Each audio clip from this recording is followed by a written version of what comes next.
സാധാരണ സുപ്രീം കോടതിയിൽ ഒരു വിഷയം വന്നാൽ ഗൗരവമായ ചട്ടങ്ങളും നിയമങ്ങളും അതിൻ്റെ വ്യാഖ്യാനങ്ങളും മുൻവിധിയും ഒക്കെ എടുത്താണ് മറുപടി പറയുന്നതെങ്കിൽ കഴിഞ്ഞ ദിവസം കോടതിയിൽ വന്നൊരു കേസിന് സുപ്രീം കോടതി നടത്തിയ ഒരു പരാമർശം ഞാൻ പറയാം. നമ്മളെല്ലാവരും ഒഴിഞ്ഞ കൈകളോടെയാണ് വന്നത്, ഒഴിഞ്ഞ കൈകളോടെ തന്നെ മടങ്ങും. ഈ വാക്യം കോടതിയിൽ നിന്നാണ് ഉണ്ടായത്.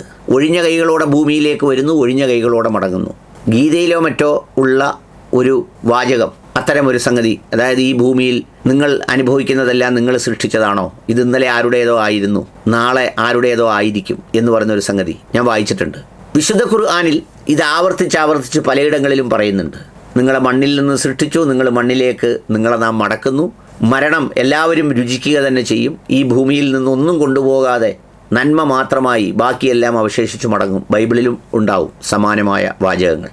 ഇത് എപ്പോഴാണ് സുപ്രീം കോടതി പറഞ്ഞത് എന്നറിയുമ്പോഴാണ് ഇതിൻ്റെ ഗൗരവം വർദ്ധിക്കുന്നത്.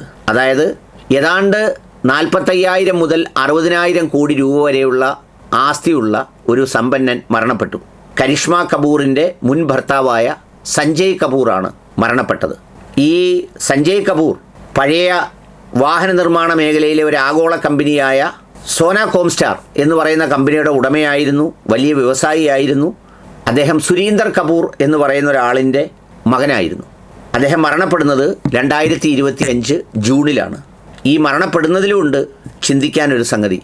ഇത്രയേറെ കോടീശ്വരനായ ഒരാൾ, അദ്ദേഹമൊക്കെ എല്ലാ പരിശോധനകളും നടത്തുമായിരിക്കും, എല്ലാ ഫിറ്റ്നസ്സും ശ്രദ്ധിക്കുമായിരിക്കും, എല്ലാ സംഗതികളിലും സുരക്ഷിതത്വം അതിൻ്റെ അറ്റ്മോസ്റ്റ് കെയറോടുകൂടി പാലിക്കുമായിരിക്കും. അദ്ദേഹം മരിച്ചത് UK ഒരു പോളോ മത്സരത്തിനിടയിൽ അബദ്ധത്തിൽ തേനീച്ച ഉള്ളിൽ ചെല്ലുകയും നാസ്വാദാരങ്ങളിലൂടെ തേനീച്ച പോയി അത് ലങ്സിലെത്തി ആരോഗ്യ പ്രശ്നങ്ങളായി ഹൃദയാഘാതത്തെ തുടർന്നാണ് മരിക്കുന്നത്. എന്ന് പറഞ്ഞാൽ തേനീച്ച എന്ന് നമ്മൾ ചുറ്റുപാടുകളിൽ കാണുന്ന ഏറ്റവും നിരുപദ്രവകരമായ ഒരു വസ്തു.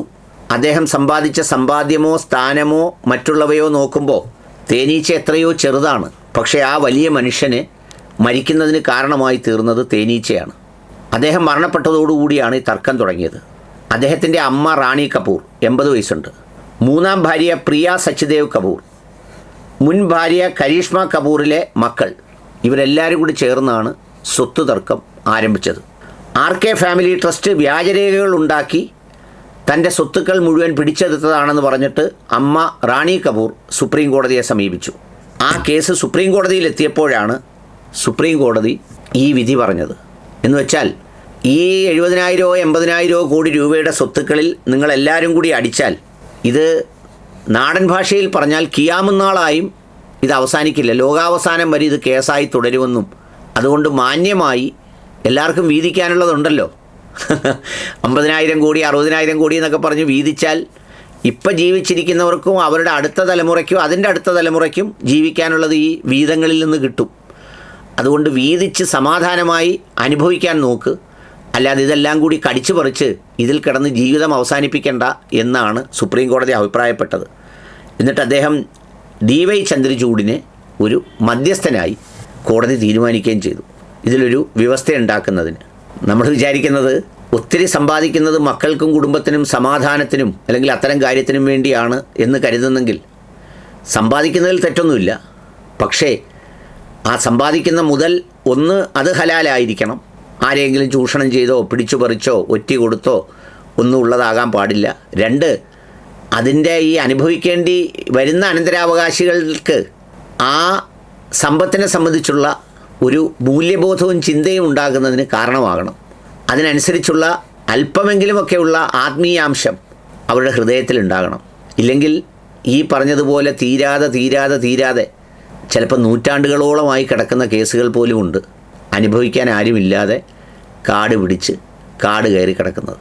അവിടെയാണ് ഈ സുപ്രീം കോടതി പറഞ്ഞ വിധിന്യായം എത്രയോ നൂറ്റാണ്ടുകൾക്കപ്പുറം മനുഷ്യരോട് ഈ മതഗ്രന്ഥങ്ങളും അതുപോലെ തന്നെ പ്രവാചകന്മാരും ഒക്കെ ഉറക്കെ ആഹ്വാനം ചെയ്തതാണ് എന്ന് വരുന്നത്. എന്നാലും ഇതിനോടുള്ള ഒരാർത്തിയും അത്യാർത്തിയും ആർക്കും അവസാനിക്കില്ല. ഒപ്പം എത്ര കരുത്തുള്ളവരാണെങ്കിലും നമുക്കൊക്കെ ഒരു ചെറിയ കൊതുകോ തേനീച്ചയോ ഈച്ചയോ മതി ഒരു കാരണമായി കൂട്ടിക്കൊണ്ടു പോകാൻ എന്നതും മറക്കാതിരിക്കാം.